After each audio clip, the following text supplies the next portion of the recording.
오늘은 에스겔 마지막입니다. 에스겔 46장부터 48장까지 함께 읽도록 하겠습니다.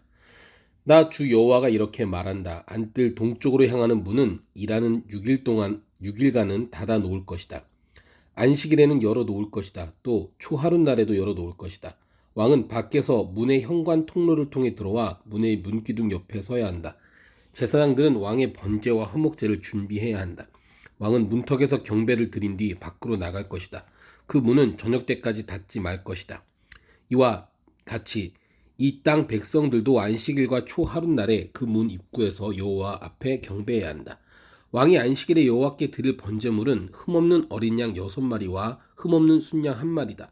곡식제물로 순양 1마리에 1에바, 곡식제물로 어린 양에 대해서는 그가 드리고 싶은 대로 드릴 것이다. 1에바에 기름 1흰을 함께 드려야 한다. 초하룻날에는 흠없는 숫송아지 1마리, 어린 양 6마리, 순양 1마리를 드려야 한다. 모두 흠이 없어야 할 것이다. 또 곡식제물은 숫송아지 1마리에 1에바, 순양 1마리에 1에바, 어린 양들에 대해서는 그가 드리고 싶은 대로 드릴 것이다. 또 1에바에 기름 1흰씩을 드릴 것이다. 왕이 들어갈 때는 그 문의 현관을 통해 들어가고 나올 때도 같은 길로 나와야 한다. 그 땅의 백성들이 정한 절기에 여호와 앞에 나올 때 북쪽 문으로 들어와서 경배한 사람은 남쪽 문으로 나갈 것이고 남쪽 문으로 들어와서 경배한 사람은 북쪽 문으로 나갈 것이다. 그가 들어온 문으로 돌아가지 말고 반대쪽 문으로 나가야 하는 것이다. 왕은 그들 가운데 있어서 그들이 들어올 때 그가 들어오고 그들이 나갈 때 그가 나가야 한다.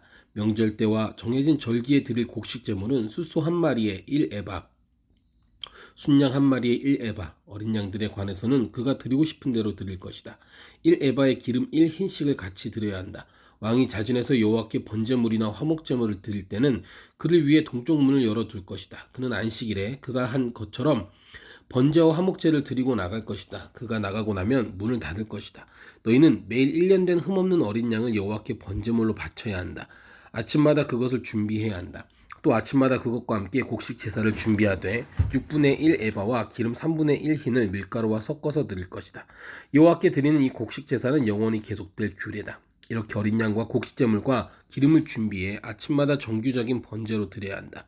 나 주 여호와가 이렇게 말한다. 왕이 자기의 유산을 자기 아들 가운데 하나에게 선물로 주면 그것은 그의 자손에게 속하게 돼 유산으로 그들이 소유할 것이다. 그러나 만약 왕이 자기 종들 가운데 하나에게 자기 유산을 선물로 주면 그것은 희년이 될 때까지 그 종의 것이다. 그러나 그 후에는 그는 다시 왕에게 돌려주어야 한다. 왕의 유산은 왕의 아들들의 것이기 때문이다. 유산은 그들의 것이다.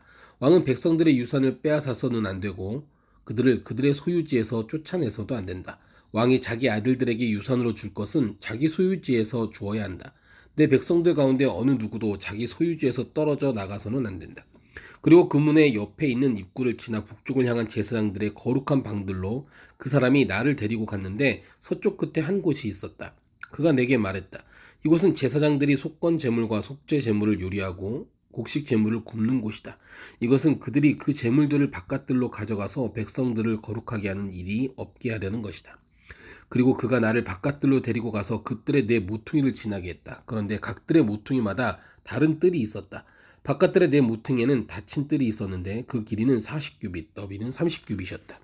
네 모퉁이에 있는 뜰들은 크기가 같았다. 네 뜰 둘레에 돌담이 있었는데 그 밑에는 고기 삶는 곳이 있었다. 그가 내게 말했다. 이곳은 부엌으로 성전에서 섬기는 사람들이 백성의 제물을 요리하는 곳이다. 47장. 그리고 그 사람이 나를 다시 성전 입구로 데려갔는데 성전 문턱 아래로부터 물이 나와서 동쪽으로 흘러가고 있었다. 성전이 동쪽을 향하고 있었기 때문이다. 물은 성전 오른쪽 아래 제단의 남쪽에서 흘러나오고 있었다. 그가 나를 데리고 북쪽 문 방향으로 나와서 나를 바깥 방향으로 동쪽으로 향하는 바깥 문 방향으로 인도해 갔다. 물이 오른쪽에서 흘러나오고 있었다. 그때 그 사람이 줄자를 손에 쥐고 동쪽으로 가면서 그가 1000규빗을 재고 나를 데리고 물속으로 갔다. 물이 내 발목까지 차올랐다. 그가 다시 1000규빗을 쟀다. 그러고는 나를 데리고 물속으로 갔는데 물이 내 무릎까지 차올랐다. 그가 다시 1000규빗을 쟀다. 그러고는 나를 데리고 물속으로 갔는데 물이 내 허리까지 차올랐다. 그가 다시 1000규빗을 쟀다. 그러자 이제는 강물이 돼 내가 건널 수 없게 됐다. 물이 차올라서 헤엄치기에 충분했고 도저히 건널 수 없는 강이 됐다. 그가 내게 물었다. 사람아 이것을 보느냐? 그리고 그가 나를 데리고 다시 강둑으로 돌아갔다. 내가 돌아가 보니 강둑을 따라 수많은 나무들이 양쪽으로 서 있었다. 그가 내게 말했다. 이 물은 동쪽 지역으로 흘러 아라바로 가서 바다로 들어간다. 강물이 바다에 이르렀을 때 바닷물이 살아나는 것이다. 강물이 흘러가는 곳마다 떼지어서 움직이는 모든 생물이 살 것이고 물고기들이 수없이 많을 것이다. 이 물이 그곳으로 가서 바닷물이 살아나게 되기 때문이다. 강물이 흘러가는 곳마다 모든 것이 살 것이다. 어부들이 바닷가에 서 있을 것이다. 엔게디에서부터 에네글라임까지 그 물이 치는 곳이 있을 것이다. 그곳에 사는 물고기들은 그 종류에 있어서 대해의 물고기처럼 매우 많을 것이다. 그러나 그 늪과 습지는 살아나지 못하고 소금 땅이 될 것이다. 갖가지 먹는 열매를 맺는 나무들이 강둑을 따라 양쪽으로 자랄 것이다. 그 나뭇잎이 시들지 않을 것이고 그 열매가 끊이지 않을 것이다. 달마다 열매가 열릴 것이다. 그 강물이 성소에서부터 흘러나오기 때문이다. 그 열매는 음식이 되고 그 잎사귀들은 약이 될 것이다. 주 여호와께서 이렇게 말씀하셨다. 너희들이 이스라엘 12지파에게 유산으로 나눠줄 땅의 경계는 다음과 같다. 요셉은 두 몫을 얻을 것이다. 내가 너희 조상들에게 이 땅을 줄 것이라고 내 손을 들어 맹세했기 때문에 너희는 서로 동등하게 이 땅을 유산으로 나눠 가지라. 이 땅은 너희의 유산이 될 것이다. 이것이 이 땅의 경계다. 북쪽 경계는 대에서부터 헤들론 길을 따라 르모 하맛을 지나 스다까지, 하맛과 브로다까지, 다메섹 경계와 하맛 경계 사이에 놓여 있는 시브라임과 하우란 경계에 있는 하셀 핫디곤까지다. 그 경계는 바다에서부터 다메섹 북쪽 경계에 있는 하사레논까지다. 또 북쪽에 있는 하맛 경계까지다. 이것이 북쪽 경계다. 동쪽 경계에는 하우란과 다메섹 사이에서부터 길앗과 이스라엘 땅 사이에 있는 요단강을 따라 동쪽 바다까지 다말에 이르렀다. 이것이 동쪽 경계다. 남쪽 경계는 다말에서부터 무리봇 가데스의 물까지고 이집트 시내를 따라 대해까지다. 이것이 남쪽 경계다. 서쪽 경계는 대해가 경계가 돼 반대편 르보하맛까지다. 이것이 서쪽 경계다. 너희는 이스라엘 지파에 따라 이 땅을 유산으로 나누어야 한다. 너희는 너희 자신을 위해 또 너희 가운데 정착해 너희 가운데서 자식을 낳은 이방 사람들을 위해 이 땅을 유산으로 할당하라.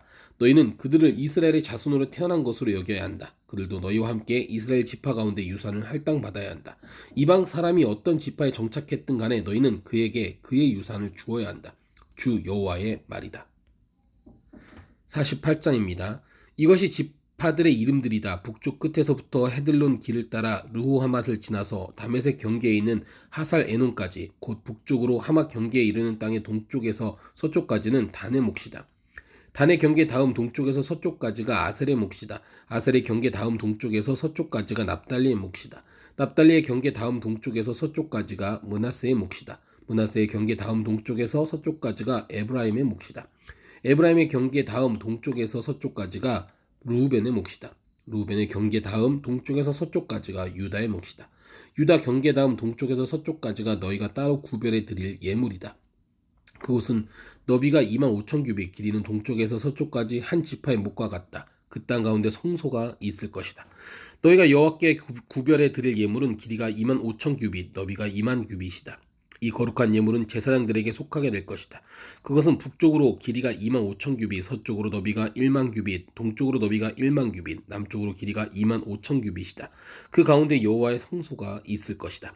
그곳은 제사장들을 위한 곳인데 그들은 사독의 자손들로 거룩하게 구별된 사람들로서 내가 맡긴 임무를 잘 지켰다. 레위 사람들이 길을 잘못 간 것처럼 이스라엘 자손이 길을 잘못 갔을 때 그들은 길을 잘못 가지 않은 사람들이다. 그것은 지극히 거룩한 땅의 일부분으로 그들에게 특별한 예물이 될 것이며 레위 사람들의 땅과 경계를 이루고 있다. 지상들의 땅과 경계를 하고 있는 레위 사람들이 가질 땅은 길이가 25,000규빗, 너비가 10,000규빗이다. 전체 길이가 25,000규빗이고 너비가 10,000규빗이다. 그들은 그 땅을 팔아도 안 되며 교환해서도 안 된다. 또 가장 좋은 땅인 이것을 다른 사람들에게 넘겨서도 안 된다. 이것은 여호와께 거룩하기 때문이다. 나머지 5,000규빗, 너비의 25,000규빗, 길이의 땅은 성읍의 일반적인 용도, 곧 집토와 목초지로 사용될 것이다. 성읍이 그 한가운데에 있을 것이다. 이것들이 그 크기다. 북쪽으로 4,500규빗, 남쪽으로 4,500규빗, 동쪽으로 4,500규빗, 서쪽으로 4,500규빗이어야 한다.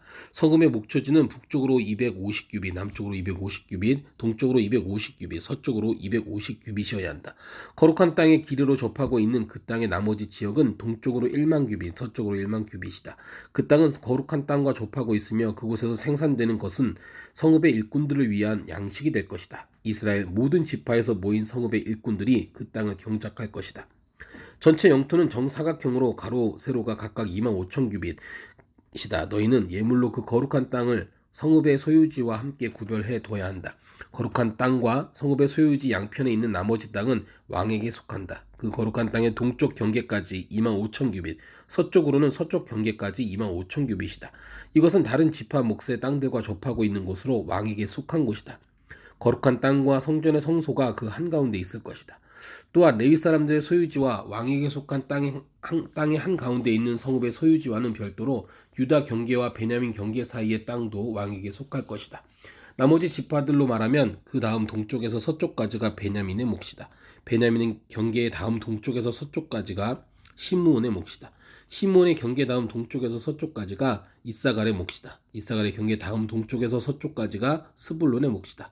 스불론의 경계 다음 동쪽에서 서쪽까지가 갓의 몫이다. 갓의 경계는 남쪽으로 다말에서 무리바 가네스의 물에까지 이르고 그리고 이집트 시내를 따라 대해까지다. 이것이 너희가 이스라엘 지파들에게 유산으로 나눠줄 땅이다. 이것들이 그들의 몫이 될 것이다. 주 여호와의 말이다.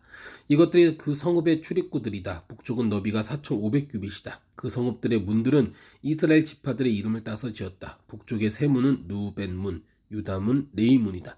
동쪽은 너비가 4,500규빗인데 문이 3개로 요셉문, 베냐민문, 단문이다. 남쪽은 너비를 재니 4,500규빗인데 문이 3개로 시므온문, 이사갈문, 스불론문이다. 서쪽은 너비가 4,500규빗인데 문이 3개로 간문, 아셀문, 납달리문이다. 그 사면 둘레는 18,000규빗이다. 그 성읍의 이름은 그날부터 여호와 삼마라고 할 것이다. 아멘.